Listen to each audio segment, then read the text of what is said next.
Aidan Clune had grown up in Sonoma, California. His mother, Amy Clune, was there for him. But unfortunately, his father was not in the picture as much. Becoming a teenager, he was growing up to be a fine young man. And just like many, when we were his age, had flaws and fears of what's next. But in 2021, he had just graduated and now had his whole life ahead of him. But sadly, with a recent death in the family, someone Aidan was close to, Aidan felt like he needed a new start, new scenery. This led him to leaving Sonoma on a last-second whim and traveling to Salt Lake City, Utah. Unknown to his mother and family, Aidan was beginning to suffer from some kind of mental health issues. It's unclear what exactly was going on, but upon arriving in Salt Lake City, Utah, to stay with his grandparents, he began to show signs of paranoia and more. After a conversation with his grandfather, Aidan was not being rational and sped off in his truck, now heading west on I-80. This highway led to northeastern Nevada. Aidan would stop there, staying the night at this Motel 6 in the town of Wells. On April 27, 2022, Aidan Clune woke up early and checked out. With the highway close by, he took his truck south on Highway 93, traveling approximately 52 miles into a town called Curry.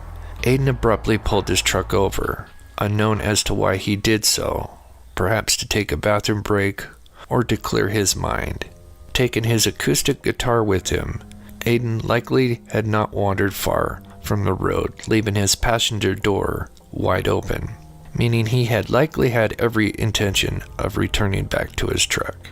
At approximately 9 a.m., a highway patrol officer saw the red Nissan truck and pulled behind it. It looked abandoned. It's unclear where Aidan was at the time, but it's quite possible that Aidan Clune could have been close by.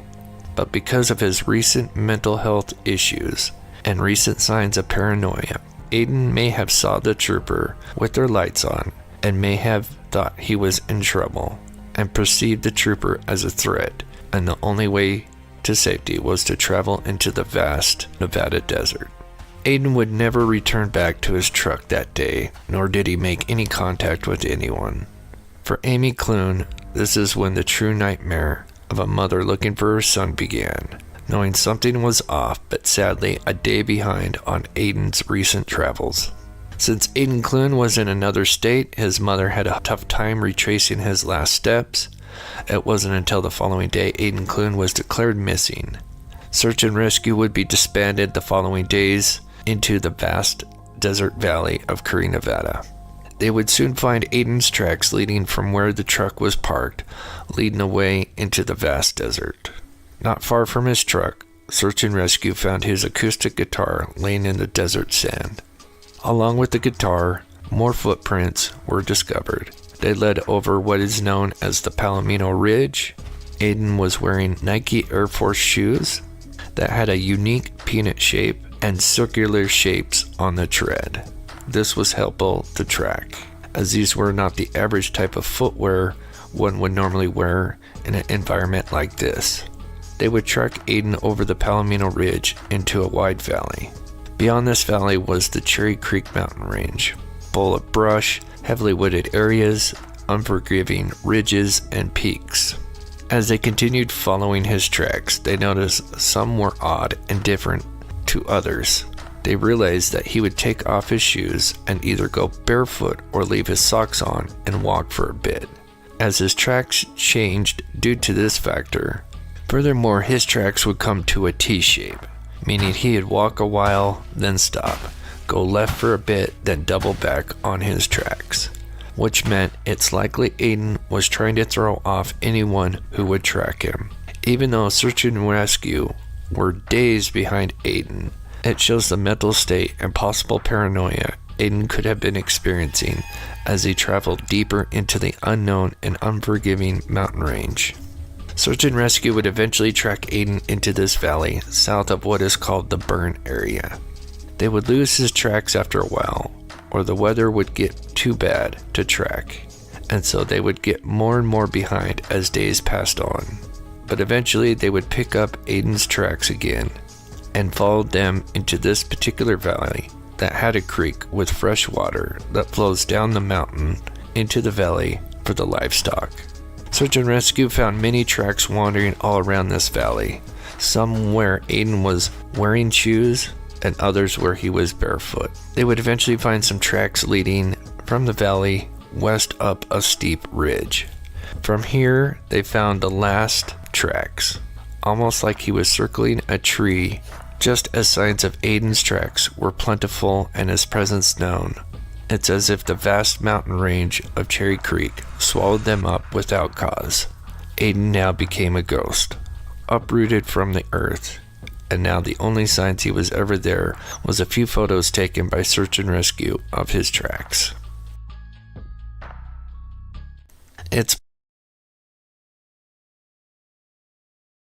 Alright, what is up, mob crew? If you guys can hear me, please put a 1 in the chat or a thumbs up. Thank you guys so much for tuning in. I'm just going to say right now, I am mentally, physically exhausted. Just got back from a 2-day search. We did have some good results, but we still have a lot more to do. But it's kind of a bittersweet moment for us and for, more importantly, the family. But that's just for anybody that's not familiar with Aidan Clune's story. These were kind of his last footprints here. And if for those that have been following the channel and know that we've been going out there a lot more recently. And this all kind of started when we were going to actually go out and search for Gwen Brunel about a month ago, or a little over a month ago. And literally that morning, very early in the morning, as I was headed out my way to Wales to pick up Ty, my mods had emailed me and told me that that evening, the night before, they had posted that they had actually found Gwen Brunel's remains. And it was kind of wild because we've been talking about going out and searching for her, and then I did a live that night, and then didn't see anything posted about any remains or anything found about news. And then apparently they had posted something, I guess, after I went live and went to bed. So from there, luckily I got the news. And so instead of going searching for Gwen, we ended up going back and searching for Aidan. And that has kind of sparked a new kind of search. And we've just been, since then, continuing to piece together all the information. And it's all been a team effort. I think the biggest ones is going back and looking at his footprints. The phone ping has been a huge clue, because the more you go out there, especially when you have Verizon service, like Aidan did, you soon kind of realize that even though that area is big, and the area that they got a signal from his phone in a 5-mile window, a lot of that area you don't get service. There's only little spots. And so that kind of gave us a pretty big clue as to, we could kind of cross off certain big areas. And it just seemed like the cell service, there was a big part. I'm just going to pop up here in just a second. Let me get this over, which is right there. It seems like that area right there is almost like one of the biggest areas, at least in this valley, where you get service. And if you see where his last footprints were, they all just kind of, everything kind of lined up. So it's possible that the 817 ping, we don't know for sure, but, with the clues that we have, it's possible that Aidan was around that area, 817. We've got his footprints there, and the phone ping. And that certain area has pretty much the biggest spot that has phone service. Most of the other areas are pretty spotty, if not anything. So kind of put all those clues together. Been doing a lot of searching, and then more importantly, recently we've been doing more grid search. And actually, see if I skip this forward a little bit. Move this out. Just give me a second, guys. And so, yeah, we've been doing some grid searching. We've been tying ribbons. to trees, so we know where we've came from, and that way we don't double back on the same area that we just searched. Because it's very easy to lose your bearing when you're in this kind of valley, because it's depending if you're closer to the ridge, you can easily start getting off your bearing because you have to work with what you got, and you've got this steep valley with washes, steep embankments. Then it goes flat a little bit, and then you're working with brush, trees, and just this environment is rough. So then we moved to June 13th, and so we headed out Thursday morning, and it was kind of one of those days where it's like, how bad do you want it? Because 3/4 of the way there, usually what happens is I leave here, and then I drive almost about 3 hours to Wells, and then Ty takes his truck, and then we head out to Curry, Nevada, which is 50 miles south, into this valley here. That takes another about 2 hours approximately. But as I was headed out to Wells, 3/4 of the way there, my car broke down, alternator went out, and it was rough. It was I was lucky where I broke down, because the area I ended up breaking down, let me show you guys,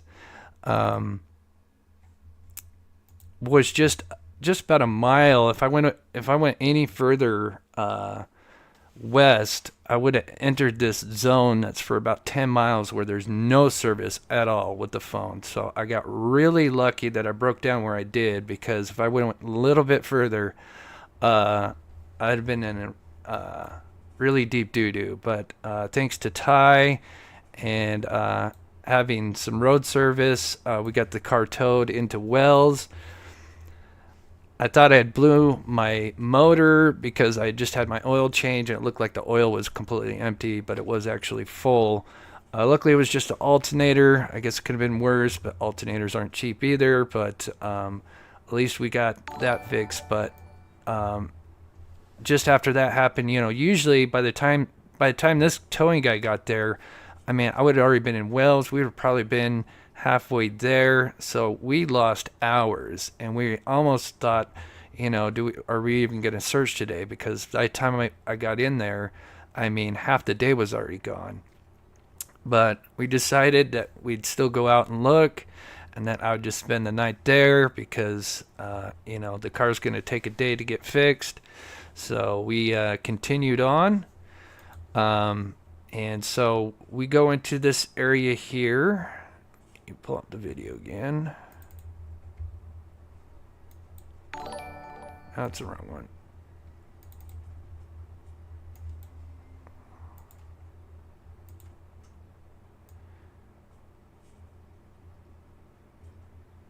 And so we have been searching close to his last footprints. Like I said, each time we go out there, we kind of just put information together and what is the most likelihood of finding something of Aidan's. And it's kind of hard to see on this map, so I'll pull up the Google Earth real quick and then I'll show the video. But in here is the valley that we've been searching heavily. We did a lot of grid searching down here, and on Thursday, and it's really tough. Ty takes his truck. You can really only get in there with like something that's lifted or a side by side, because it's really rough dirt roads up here. And we got up in here, and there's a road that kind of takes you up, and this kind of takes you, and it kind of ends here, because there's kind of a natural wash that comes down, and these are kind of where his last footprints were. And we kind of wanted to do a grid search out this way here, and it just, I think everything kind of fell into place. As soon as we got out of the vehicle, we pretty much had a heading kind of due northwest from here. And so let me just blow that up a little bit. And so we had a heading that we were going to do, and then like I said, we have this biodegradable tape that we tie off to each tree, as you see I do here. That way we know if we're coming back, we can keep on a pretty steady path because it's very easy. Like I said before, with the terrain being, you have flat areas and then you have steep areas, so you're going to get, it's going to knock you off a straightened path. You can't really take a straight path anywhere, especially up on this ridge, because there's just flat areas and then it goes to steep areas, and so it's really rough. But we had this bearing, we were set, and I think as soon as we got out of the vehicle, it was like we were going to find something that day, because that bearing we had was going to take us to these shoes here that we ultimately discovered here, and we'll show here in just a bit. But again, here's me tying off tape to the tree, so that way when we come back and double back, we can see where the trees got red tape, and then we just move over, a certain amount of feet, and then just do grid search back and forth. And as you go out here, as we're walking, what you're seeing is us walking down kind of this way. And here in just a minute, I'll check chat. There comes a wash, and it's really steep embankment, really rough. And not far from there is where his shoes would ultimately be found. They weren't together, but now after looking back at the footage of them, which I'll show eventually, there was one sitting under a tree. It was face, just like it was sitting down. It was upright. The second shoe was laying down, but further down the embankment, probably 10-15 feet. So maybe it's possible that they were set down under that tree, and maybe one of the shoes, maybe from either from the elements or an animal came by and knocked one of the shoes, and because it's very steep there, so you could easily you're going to see here close when we get to the embankment here. I think it's just past this tree line. It gets really steep, and I mean, I'm constantly trying not to tumble down this steep embankment. It's really rough. Get a little bit further here. We'll check chat.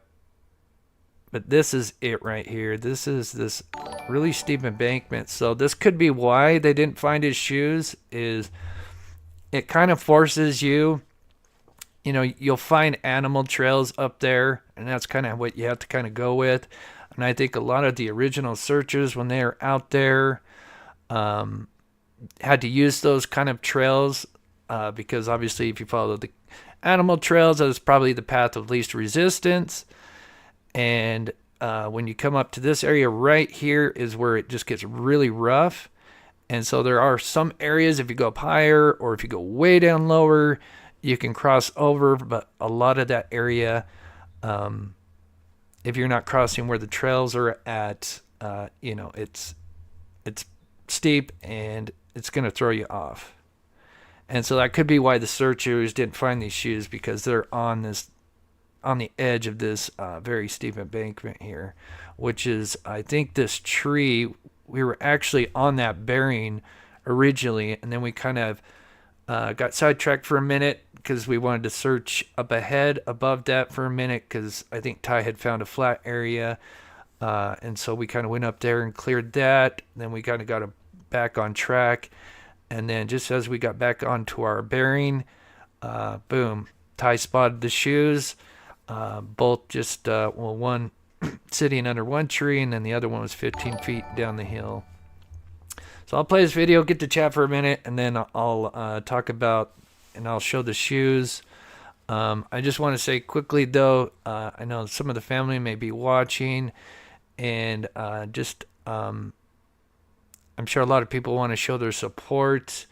I just ask, please don't email the family, because they've got, I think when something like this happens, a lot of people try to contact the family, and I think a lot of people probably have good intentions, but it's just a time where it's kind of a bittersweet and tough time for the family, where, there has been 2 years of nothing really going on in his case. Other than that, they know we've been searching. They know every time we go out here, but to actually find something after so many searches, And I'm still in a state of shock, to be honest with you, because it's just so vast out there. And to be able to finally find these is just huge. And um, yeah, and like I said, it's taken teamwork, and not even just us three being out there. So here's one of the shoes here. Um, so you had Nike Air Force shoes. I think they're gray shoelaces. They may have been white. I think they're gray though. You can see that they've been kind of worn. I know this is not the best photo. You'll see another photo of this, or the surrounding area, and give you a better picture of how steep this embankment is and how I'm constantly falling. But especially where this shoe's at, well, both of them, but like I said, it's just sitting on a steep embankment. So I was probably sliding when I was taking that picture, because it's just, that's just how it is out there in this particular area. But you can tell they're worn. They are confirmed. The first thing I did was contact the mother and confirm that they are his shoes. This is the same shoe on its side. You can see some wear and tear on the shoe. But amazing find. But yeah, let me get to chat. But there's a couple of photos. They're size 9. That's something that's something that wasn't disclosed as far as information. So that's how we were able to verify with the mother that they were his shoes, because that's, that was his size 9. So here's just a little bit of drone footage so I can get to chat here. But this is because we had found him kind of later in the day on June 13th. By the time we notified the family and then law enforcement, it was pretty late in the day. And again, this area is tough to get into. Easily takes, depending on which way you come in, easily 30 to 50 minutes, just kind of depending on, I guess, the vehicle. And so they ended up coming out yesterday. So we ended up marking everything and then leaving and then coming back the next day to meet up with them. I set a ping for them, not thinking that it wasn't going to be exact, or not realizing it wasn't going to be an exact location. It ended up sending them more towards the last track. So I'm glad we got up there the next day. But when we first got out there, I guess the ping I gave them was kind of further up, even though I did ping where I was at. I guess it's not exact. So they were up higher searching for the shoes we found, but we arrived and were able to show them to the exact location of the shoes. So sorry, I'm rambling on, trying to get a lot of information in there. But here's kind of an overhead view. It still doesn't do it justice, because you're kind of looking at a slight embankment, but it just kind of varies depending on where you're at. But this area is just really, really rough. Sensei, good to see a vehicle repair fun. Well done for your achievements, Chris. You guys should be super proud of yourselves, making good progress for answers. Thank you so much, Sensei. It means the world. Yeah, and not just my vehicle repair. Ty's put in a lot of, he takes his truck out there. That's a lot of gas money. And so if anybody donates either through like PayPal or Venmo, if you would like to support the funds for this search, if you do PayPal or Venmo, some of that I can give to Ty for gas money, and Bria, who's also been out there helping. Because again, this is a team effort, and I can't get out there without Ty's truck. So it's been amazing that we've been able to get it out there, because it is just such a rough area. Richardson family, good to see you, Chris. So sorry with another round of tough luck on tour vehicle. Yeah, I know I broke down with Dylan Rounds, except that vehicle was a lemon. This case, alternator, I guess, kind of not too surprised, but it's never fun to break down in the middle of nowhere. But luckily, Ty and them came out, and I was able to get it towed, and we got it all fixed. But yeah, it costs a lot to do this. It costs a lot. not just me, Ty, Bria, everybody that's in here. Money, time. I'm burnt. I'm bitten. I am, again, just mentally, physically exhausted. It's not easy going out there, but again, this is a case of how bad do you want it, and people like Ty are driven, and those kind of people that are gonna, find answers. Kate says, are there any predators in that area? The only two big things to worry about in that area is mountain lions, which is kind of like, or another name is a cougar. That's probably the biggest predator out there that I would worry about. The other second one would be wild mustangs. They're out there. I've never seen a mountain lion, but I know they're out there. We've seen some of their tracks before. They're pretty scary looking. But I've never seen one. But we have seen the wild mustangs, and of course, they could kick you to death, stomp you to death. So it's pretty scary. Here's me doing a little search, I think, after finding the shoes. I'll come back to this. I'll show you guys the other shoe and kind of show you guys where everything was at. And then we'll kind of go back to the surrounding environment. But as you can see here, his shoe is sitting under the tree there. This one's the one that's sitting a little bit higher from the other one. And it's sitting right side up. And so it's possible that maybe both those shoes were planted next to each other, and then the other one may have been either kicked down by an animal, or maybe because there is kind of a natural wash, which is why this is kind of steep right here. It's kind of a natural wash that formed. Here's the other shoe. We had just found them, and so I got the phone out, and there's the other one sitting there, probably 10, 15 feet down the embankment a little bit. But pretty wild. Again, it still feels so surreal.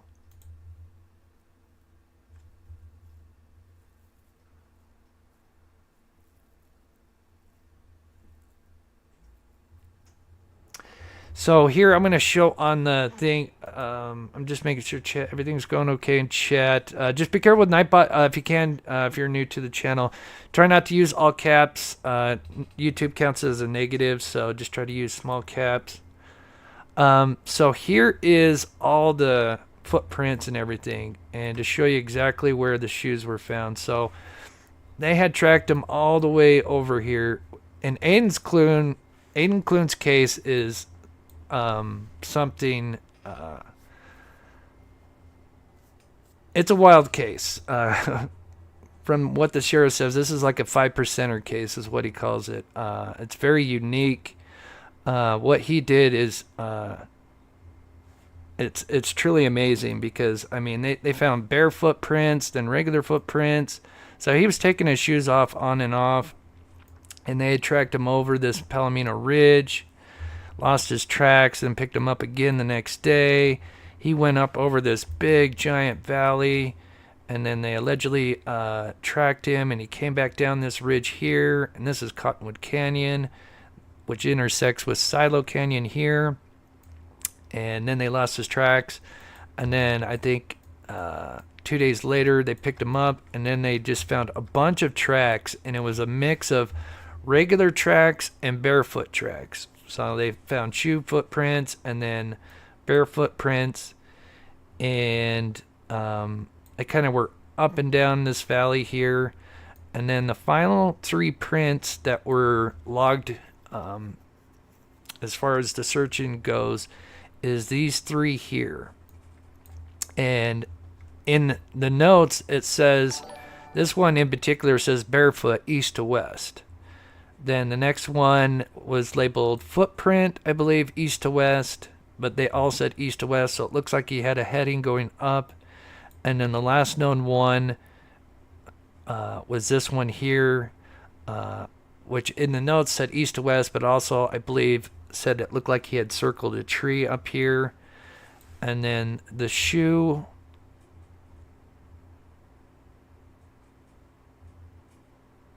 where is it? There we go. The shoes were found right here. So it's kind of wild. I didn't even realize until last night when I got home how close these shoes were found from where they had found his last tracks. I mean, they're right there.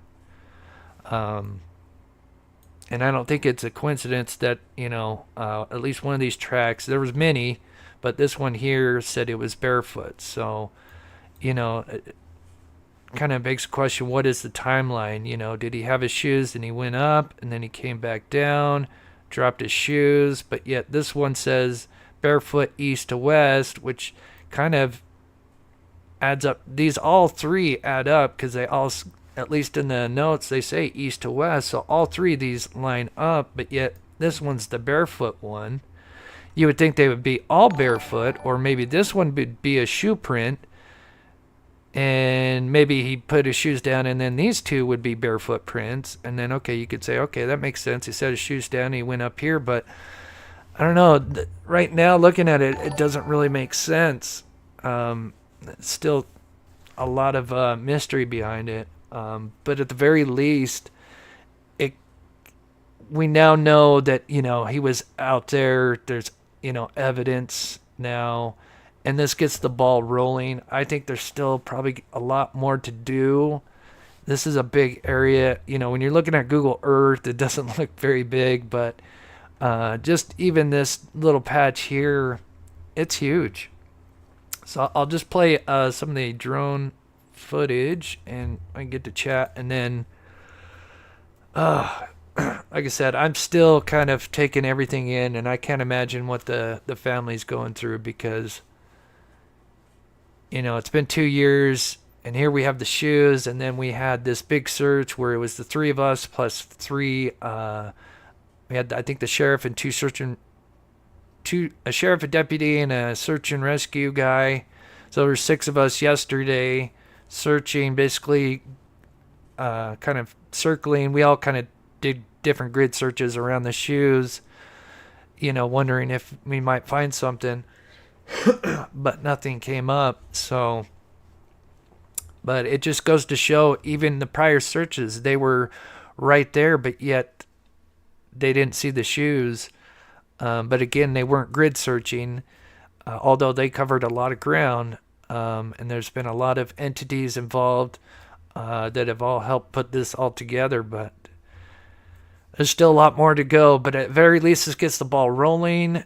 There's mention of maybe bringing out dogs at some point, which is amazing. This kind of gets the case back in the spotlight for the family, which they deserve. Every case deserves this. Unfortunately, it just doesn't work like that, where some cases gain more attention while many others don't. That's just kind of the way it goes, and that's why we put this channel together. And again, I couldn't have done it without you guys. Let's see. What is next for the search? Yeah, so that's it's just talking about that. So I'm kind of getting caught up on chat. Yeah, so there's mention of bringing out dogs, cadaver dogs. Obviously, it's been 2 years. That's the kind of dogs you'd bring out. Now, they claim that they had a cadaver dog out there on May 14th, which had been about 2-3 weeks after he originally went missing. And they said that they were out in that area, but maybe they just didn't pick up a scent. Who knows? But just going back and looking at all the paperwork, and again, that's everybody looking at it and putting in their thoughts, and just everybody coming together and coming up with a most likely scenario where we might find something. And that's why this happened here. And again, it took many times going out there, and yeah. But yeah, with the search, we may go back out there, if they bring out the dogs in the next couple of days, and obviously they can't have anybody out there when they have the dogs out. I'm not sure with cadaver. I know with scent dogs, I know they don't. I know when we did cadaver dogs with Dylan Rounds, they didn't want us near the dogs at all. So if they're out there, then I don't think they're going to want anybody out there if they do that. I'm sure at some point, hopefully they do. But yeah. Mitzi, good to see you. Sending prayers and blessings to Aidan's family. Thank you. Yes, now more than ever. Again, this is such a bittersweet time because, again, it's one answer and it gets the ball rolling on law enforcement, inserting themselves back into the case and get things happening. But again, now this has got to be the worst time for a mother and a family to be going through a time like this. Connie, thank you so much for the support. Mitzi, thank you so much for the $3. I'm sorry, I kind of go through this fast because we've got a lot of chat and I don't want to ramble on all day. So this is Ty Dot here. He's one that actually found the shoes. Amazing hiker. Very fit. Again, using his truck, a lot of gas money in his truck. I wish I could have helped him out more. Unfortunately, of course, my car blows up, but breaks down with an alternator, so that just doesn't help the case. But yeah, I'd like to get some more gas money to him because he's putting a lot of hard work with with his truck and with his time. Mitzi, Chris, such an amazing effort. I have such respect for all your searches and you. Blessing each of you. Thank you, Mitzi.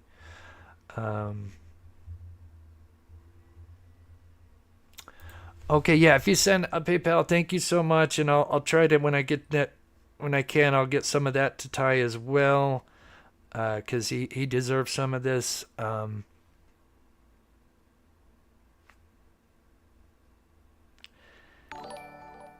Thank you, Donna and Diane. Thank you so much for the PayPal. Again, that's really helps us so much because being a YouTuber, when I go out searching, I don't do live, so it's actually instead of making money, I'm losing money. But I would do it any day. I wouldn't trade that for the world to help the family. So it's well worth it. And the only way I could do that is because of you guys.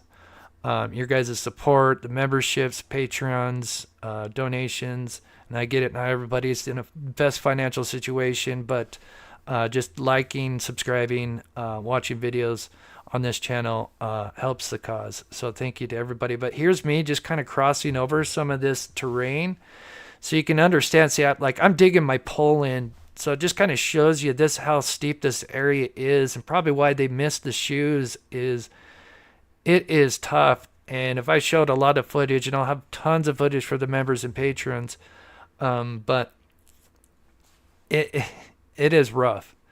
And so you can see here I'm slipping every other footstep because it's just a tough area. You got this rocky shawl that the rocks start giving out when you start stepping on them. And thanks to Gail for the walking stick. It's probably saved my life multiple times from tumbling down, half a football field or something. Not just me, everybody. This has been a team effort, but thank you. I do appreciate that. Ty says, going to visit my son. Thank you, Mob Crew. Yeah, we'll definitely get some money out to him because he deserves it. Because, again, I can't get out there without his truck. It's just such a tough area. But I'll probably go live for another maybe 20, 25 minutes. So if you guys got some questions, I will. Again, I'm going to have stuff for the members and Patreons. Maybe do a short video. But, again, I just want to say, please don't contact the family directly through email, calling them. This is, a tough time for them. And, I think there's a Facebook page for Aidan if you want to leave, your thoughts and prayers there. I can put that in the description if I don't already. I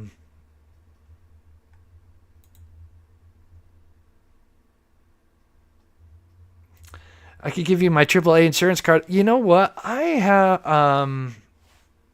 AAA, and I got 24-hour roadside assistance. So luckily I didn't have to pay the $300 or whatever. I only had to pay like a small portion of that. Thank goodness.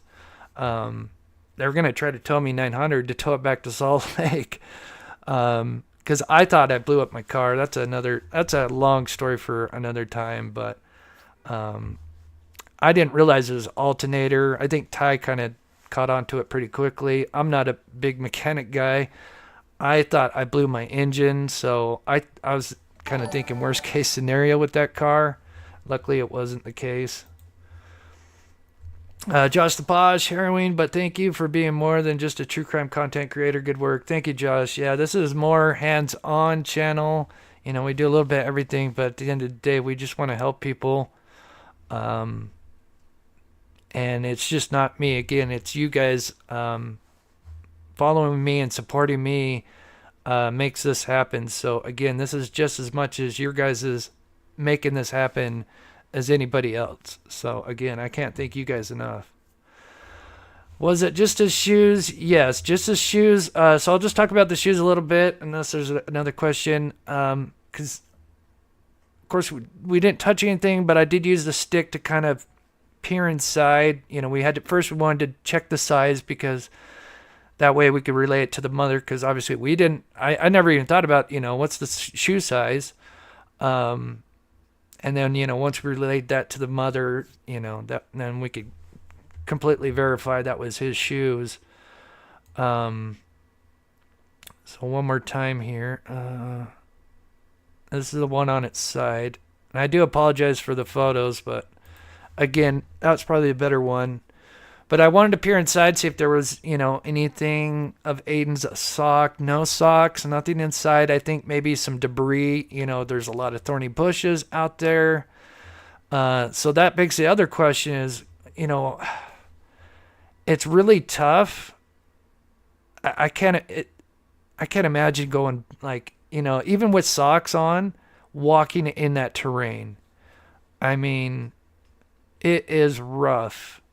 Like I said, what Aidan did is, like I said, the sheriffs, I forget the exact word or phrase that they use, but that they called a 5%er, because what Aidan was able to do, just in a short span of time is pretty wild. So it still leaves some possibilities of many things, until we find more clues or evidence, because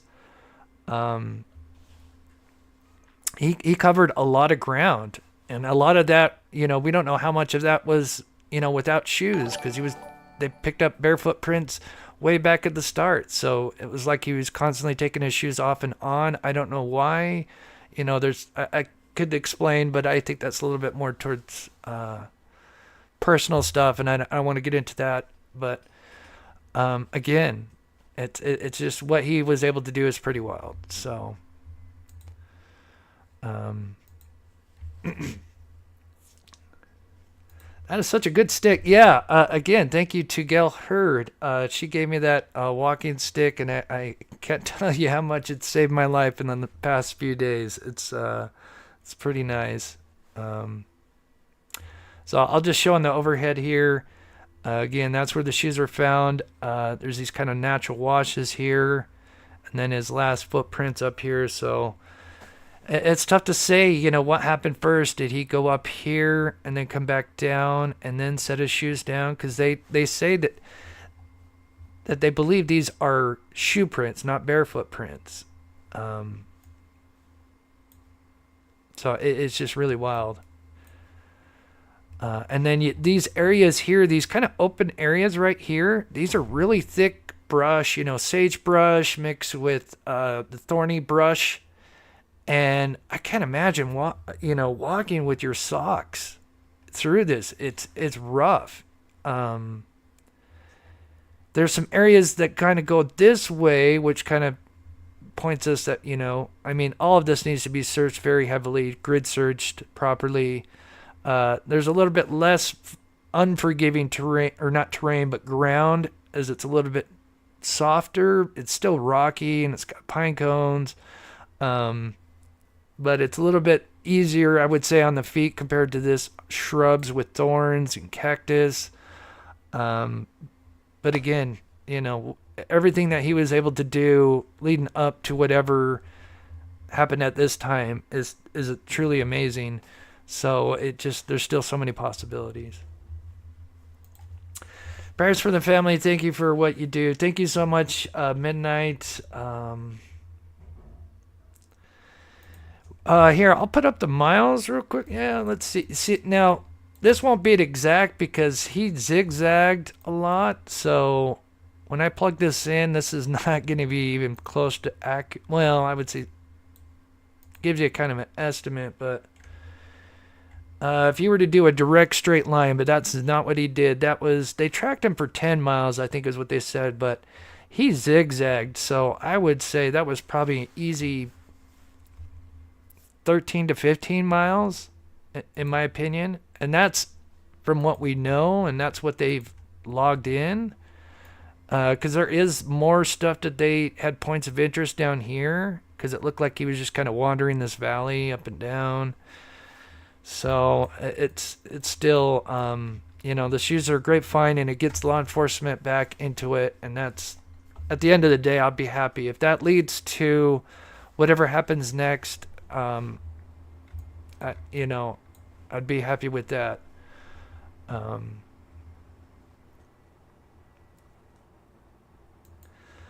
I've seen people with severe blisters remove their shoes, but they did not walk far barefoot. Yeah. It's tough to say because, sometimes in this area, even in April, you would have some spots that would have snow up here because this elevation's above 8,000 feet above sea level. So you still have snow even now when you go out there. I think there's some spots up here that still may have, I don't know, maybe in June, probably most of it's gone now, but still in other mountain ranges nearby that are a little bit higher, they still have snow on them. So it just kind of depends. But did his feet get wet? But then you'd think, well, if his feet got wet, he would not only take his shoes off but his socks off. So you'd see his socks and shoes, but that's not the case there. So, but it's still definitely possible his feet could have gotten wet. Was his feet sore? Another thing that happens when you're walking in those thorny bushes, anybody knows those thorny bushes that you rub across and they get stuck on your shoe, and then they find their way through the shoe or at the top of your, and they kind of get into your socks, and and they make their way in, and they start pricking you, and could have that happened, and he was kind of getting tired of that, and maybe set his shoes down, and then maybe wandered off, and then maybe forgot where he left his shoes. That could be definitely the case as well, as they just picked up a lot of activity down here. So much mystery left. I do too. If he's out there, I think it's just a matter of time. And this really gets the ball rolling again, especially with law enforcement, because we got him out there yesterday, and unfortunately it's the weekend, so they got like festivals going on and stuff, but I think hopefully they'll get some dogs out. I think that's what we need.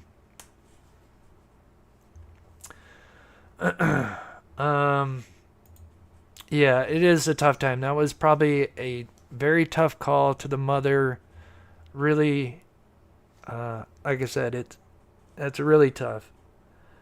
I speak with Amy a lot, and she, such an amazing woman, and so nice to me, and So grateful. Amy, again, is so grateful for everybody that's been involved. I just want to mention that to Ty and Bree. She is so grateful. I know the family, I'm sure, is for everybody that's been involved since day one. Anna, good to see you. 8,000 feet elevation, oxygen is less, and that affects all hikers to different degrees. Yeah, yeah, it does, especially if you're not kind of accustomed to it. It can creep up on you, especially if you're going up an elevation fairly rapidly.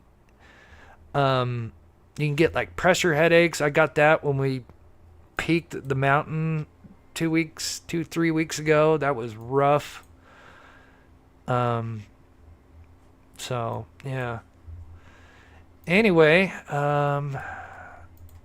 so I'll have some stuff for the members and Patreons in about a day or so. I'm probably once I get out this live, I'm gonna probably just go lay in the bed. I am burnt, bitten, and I'm sure everybody else is. I think Ty, he's just naturally tan, so he's fine. I usually I bring home ticks too. Luckily, that didn't happen, but it was so hot when we were searching yesterday with law enforcement. Oh gosh, even though we were searched back to back, it felt yesterday was like super hot. It was rough. And after being out there 2 days straight, I'm exhausted. So